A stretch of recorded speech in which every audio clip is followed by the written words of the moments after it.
Okay, I've done some digging. We've got some Twitter references, some questions asked to people in the community like Tony and Dr. Lupo that had been at the DMZ event. We've got some footage and some other things that were pulled from different various places. And there is a Twitter handle by the name of @WZ Ranked, Warzone Ranked, I would assume, that has compiled a bunch of tweets with a lot of detail about how DMZ works. So this video is going to be dedicated to those intricacies to give all of you the best possible idea of what you can expect. There are some curveballs in here on things that most people, I think just about everyone that reported on this or has talked about this, ended up missing, things that I missed, and we want to, or I would like to catalog this in video form so that all of you guys are as good, best prepared as you possibly can be going into the DMZ release, and hopefully we can have some really educated gameplay and allow us to, I guess, better critique the game mode as we play it, because I'm going to be playing it. I'm curious. I would like to get in there, see how it feels, see how I like it. I'm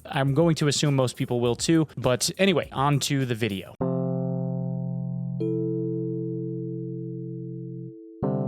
Okay, as I said, most of this comes from the Twitter handle @WZ Ranked. Mega props to him for putting in a lot of the legwork on what it is that I'm going to talk about for this. I want to make sure that he gets as much credit as humanly possible. The work that he put into this is a lot. There's a lot. Also, I want to make sure that I credit Dr. Lupo and a lot of the footage that he took, and also a conversation that I was able to be a part of on Twitter where I talked with him and Hayes about some of the things that weren't shown in the course of his broadcast, and then some other footage from some other creators along the way. So first up, faction stuff. There are 3 factions that offer missions. Obviously, as the missions progress, they're going to progress in difficulty. We knew that White Lotus and Black Mouse, if you guys have been following any of the stuff that I've been reporting on thus far, White Lotus and Black Mouse were 2 factions that we already knew about, and I had compared them akin to like Bear and USEC, kind of like in Tarkov sense. I know that that was probably unfair of me, but whatever. There is a 3rd faction now that we saw called Legion, which is something that I mentioned in the last video as well. All of them have missions that you can do. In doing those missions, there are insured slots that exist for your character, your operator.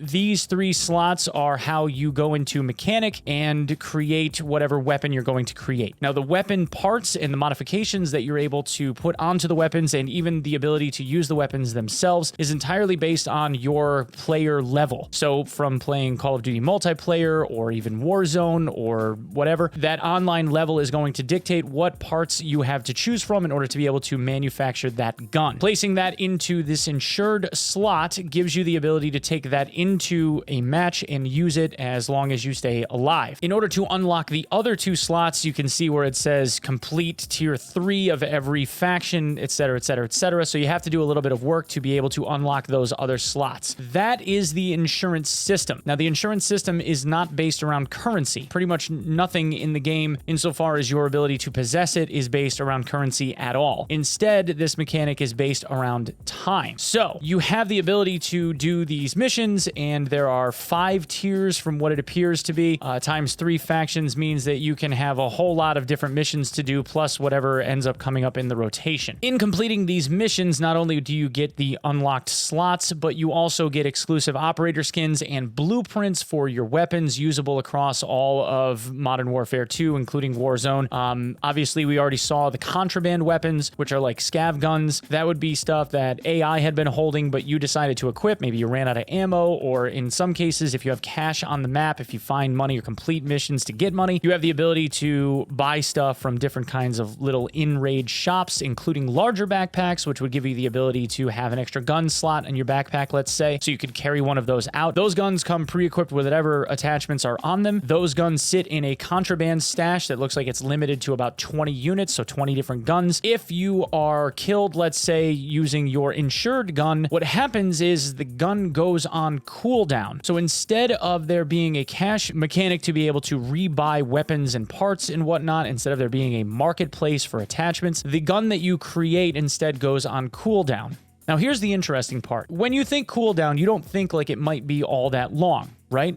Well, DMZ at its base says a cooldown for your gun being lost is 10 hours. 10 hours. So that is where the squeeze mechanic is. The squeeze mechanic is not money, it's time. So if you have an unsuccessful exfil, your insured weapon goes on a 10-hour cooldown. Now, this cooldown can be reduced. So if you are able to successfully exfil from a subsequent match, depending on the amount of cash that you have on your person when you extract, that reduces the timer somewhat equivalent to however much money in thousands you have. So for instance, the Warzone streamer Repulse was able to get his insured slot cooldown reduced by 3 hours because he looted $3,500 and extracted, as well as some other streamers that were able to have their cooldown reduced by, say, 5.5 hours by looting 30,000. So it seems as though there is a diminishing return mechanic built into this, whereas you're feeding money into it or really extracting with as much money in your pocket as you can, it loses a bit of credit each subsequent, I guess, 1,000 or 5,000, whatever incremental amount. There is some type of diminishing return because obviously 3 hours for 3,500 is going to be significantly different than 30,000 on 5 hours. So it's not like you could extract, it seems, with bajillion dollars and have this cooldown reduced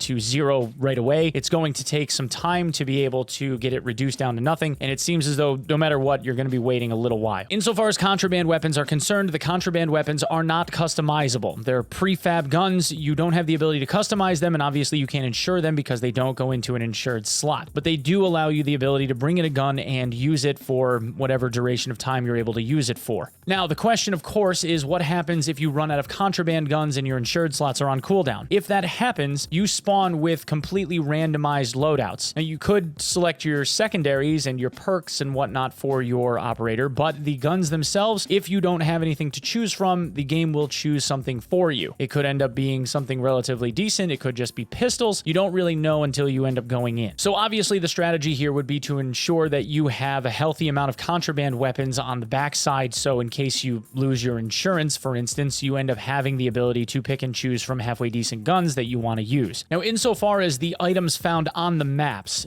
in later tiers, my understanding is that certain items will become necessary for certain missions. So things like electrical tape and wrenches and tea and all of these other random items that you would find on shop shelves, those items will end up being necessary to hand in for mission progress. So you do have some type of a stash where you'll be able to hold on to those quest items, but you'll need to be able to hand those in to one of the faction leaders or whoever gave you the mission at some point later on in the tiers somewhere. Now, there are some missions that require you to loot items, but those items will only be found inside of certain locked buildings, which are unlocked with key cards or keys that you can find throughout the map. Key cards have a limited amount of uses and can be dropped from your in-game stash, obviously, upon death. So making the decision to bring them into DMZ is a high-risk, high-reward kind of game. Now, my understanding is, especially from all the footage that I've seen, is it seems keys drop really readily a lot of the time. It seems like every third cluster of enemies has a loot bag that will fall on the ground with a key in it. So you shouldn't feel too squeezed if you end up finding the key that you need, because the chances that you end up seeing it again is pretty high. But at the same time, it does feel good to know that there is no like gamma container of safety to be able to stash a key. Instead, you'll have to find it and try to work your way across the map. All things considered, this is actually looking like it's a little bit more grueling than what people originally wanted to give it credit for. Like, I realize that it looks like Warzone with extra steps, but now that you're starting to understand a lot more of the mechanics, or at least I am,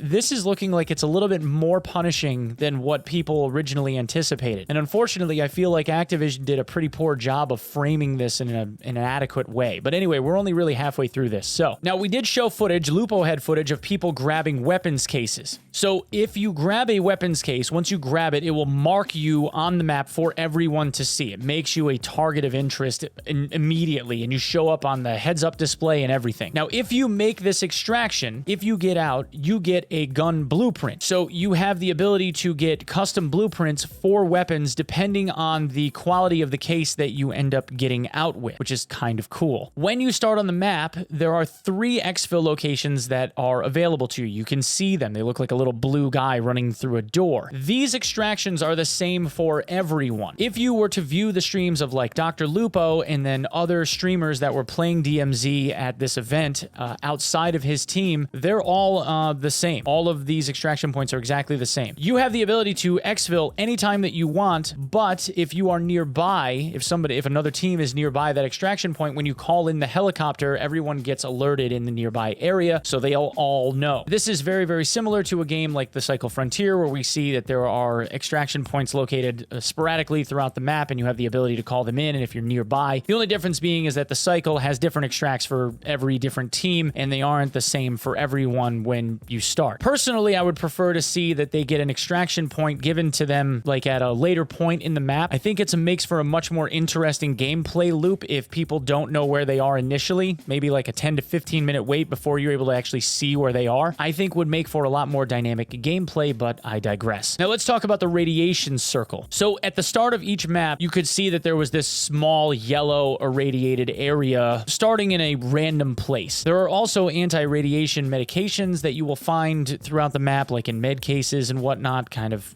sporadically again throughout the map. This radiation circle grows in size slowly. So once the first timer, so when you start the map, there's a timer that will start counting down. As the map reaches the end of that timer, the radiation circle will start to grow. So you do end up having like this BR-esque mechanic of a wall of radiation that will force you into other areas. Now that doesn't mean that you're still unable to extract though. However, the extractions will be lost if the irradiated area covers the extraction. So you have to get out from an extraction point that isn't in a radiation area, otherwise it will be gone. Ultimately, the map will end when the radiation covers up everything. If you're still on it, the radiation would then just kill you because you wouldn't have an extraction to get out from. Now, it does seem that these radiation zones and the extraction points are relatively static on the map. There's a lot of different areas where the radiation can start and a lot of different places where you can extract from. They all look like these little helipads, but these extraction areas are, I guess, finite in number. So you'll get 3, but they'll be one of, say 15 different places, and 3 of them will be chosen per map, and everyone's going to be able to see what they are. Now, according to Infinity Ward, what they have said is that more missions and more rewards and map placement of certain things, modifications to the map can and will be made in subsequent seasons. So that's kind of like the way that Infinity Ward plans on keeping this mode a little bit more fresh. By changing aspects of the map and changing the reward system, changing missions and whatnot, cycling them in, cycling them out. That's how Infinity Ward is planning on trying to keep this mode something that people are going to want to stay interested in and play. Okay, so this being said, it does seem like it's a lot more punishing than it originally was anticipated. Given the abundance of AI and how they tend to third-party and fourth-party every firefight that people seem to get into, it looks like it's going to be a little bit of a cluster. By themselves, the AI seem like they're pretty easy to kill, but you start adding in the human element, especially considering that the maps are supposed to be up to 64 players. They only played with 32, so it's supposed to be double the number of teams basically running around the map at the same time as what was shown in the event. And given this time constraint aspect, I think that this is going to be a little bit harder and a little bit more punishing than what people want to give it credit for. I'm also going to assume that whatever random guns they slot you with will not end up being like the best guns in the world. They'll likely end up being something relatively bare bones, and I wouldn't be surprised if it's like an amalgamation of a crappy skill set of different gun builds, probably basic stuff, and maybe it's just like a pistol, maybe like a 74U, something like that, and you try your hand at it and see what you can pull off. That being said, for those of you that are planning on playing DMZ, my suggestion would be is to get into some COD multiplayer and start leveling up your characters as best you can, or level up a weapon system that you like, because you will have a very, very small amount of stuff to choose from if you start going into DMZ with your player only at like level 1. If you want a variety of items to pick from to actually give you a bit of a fighting chance and have something relatively well built, you're gonna need to level up your character a bit to unlock some of that stuff. Anyway, guys, that's what I have for this video. Thanks so much for coming by. Hopefully you guys enjoyed it. Hopefully I shed some light on this. Hopefully this will end up helping us determine whether or not DMZ is something that we actually like and offer some constructive criticism for whatever it is that we have to criticize the game for. Thank you very much for coming and checking this out. My name again is Onepeg. Please follow me on my socials at OnePegMG on Twitter, at Onepeg on TikTok, where I stream every day simultaneously on twitch.tv/Onepeg. And as always, if you would be so kind as to sub the channel here, I would very, very much appreciate it. Thank you so much again, and I will see you in the next one. Peace.